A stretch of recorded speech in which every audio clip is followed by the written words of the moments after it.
SC અનુસૂચિત જાતિનો દાખલો પ્રમાણપત્ર માટે કેટલા પુરાવા જોઈએ? તો આજે આ વિડીયોમાં આપણે જોઈશું કેટલા ડોક્યુમેન્ટ જરૂરી છે અને આ વેલિડ ગુજરાત રાજ્ય માટે રહેશે. તમને અહીં માહિતી આપવામાં આવી છે કે કેટલા પ્રમાણપત્રો જોઈશે અને અનુસૂચિત જાતિનો દાખલો કઢાવવામાં તમને આ મદદરૂપ થશે. તેથી આ વિડીયો પૂરો જોજો અને આ વિડીયો સારો લાગે તો તમારા મિત્રોને પણ શેર કરજો અને જો ચેનલ પર નવા હો તો સબસ્ક્રાઈબ કરીને જ જજો. તો ચાલો આપણે જોઈએ કયા કયા પુરાવા જોઈએ. સર્ટિફિકેટ કઢાવવા માટે તમારે રહેઠાણનો પુરાવો કોઈ પણ એક, એમાં રેશન કાર્ડ, લાઇટ બિલની ખરી નકલ, ટેલિફોન બિલની ખરી નકલ, ચૂંટણી કાર્ડની નકલ, પાસપોર્ટની ખરી નકલ, પાસપોર્ટના ફ્રન્ટ પેજની નકલ, પોસ્ટ ઓફિસ એકાઉન્ટના સ્ટેટમેન્ટની નકલ, ડ્રાઇવિંગ લાયસન્સ, પાણી બિલ 3 મહિનાથી જૂનું નહીં ચાલે, ઓળખાણનો પુરાવો કોઈ પણ એક, ચૂંટણી કાર્ડની નકલ, પાન કાર્ડની નકલ, પાસપોર્ટની નકલ, ડ્રાઇવિંગ લાયસન્સની નકલ.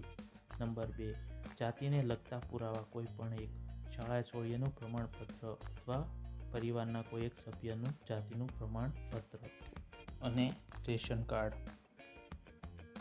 સંબંધ દર્શાવતો પુરાવો, શાળા છોડ્યાનું પ્રમાણપત્ર, અરજી સાથે રજૂ કરેલ સોગંદનામું, પિતા કાકા ફોઈનું શાળા છોડ્યાનું પ્રમાણપત્રની ખરી નકલ, સેવા માટે જરૂરી પુરાવા, અરજી સાથે રજૂ કરેલ સોગંદનામું, અરજદારનો ફોટો, જન્મનું પ્રમાણપત્ર, પિતા કાકા ફોઈનું જાતિ અંગેનું પ્રમાણપત્રની ખરી નકલ, શાળા છોડ્યાનું પ્રમાણપત્રની ખરી નકલ, ગ્રામ પંચાયતના સરપંચ, તલાટી, મંત્રી તરફથી આપવામાં આવેલા જાતિના દાખલાની ખરી નકલ, નગરપાલિકા પ્રમુખશ્રીની તરફથી આપવામાં આવેલા જાતિના દાખલાની ખરી નકલ. ફોર્મ ક્યાંથી અને ક્યાં મળશે અને અરજી કેવી રીતે કરવી? મામલતદારમાં અથવા તાલુકા વિકાસમાં તમે અરજી કરી શકો છો. તમારે આમાં રૂબરૂ જવાનું જરૂરી છે કે ત્યાં તમારે ફોટાવાળું પ્રમાણપત્ર મળવાનું રહેશે, જેથી તમારે રૂબરૂ જવું જરૂરી છે.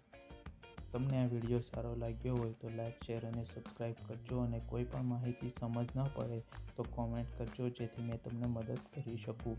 અને તમે તમારા મિત્રોને આ વિડીયો શેર કરજો અને ચેનલ પર નવા હો તો પ્લીઝ સબસ્ક્રાઈબ કરીને જ જજો. ધન્યવાદ. જય હિન્દ, જય ભારત. આપણે મળીએ બીજા વિડીયોમાં.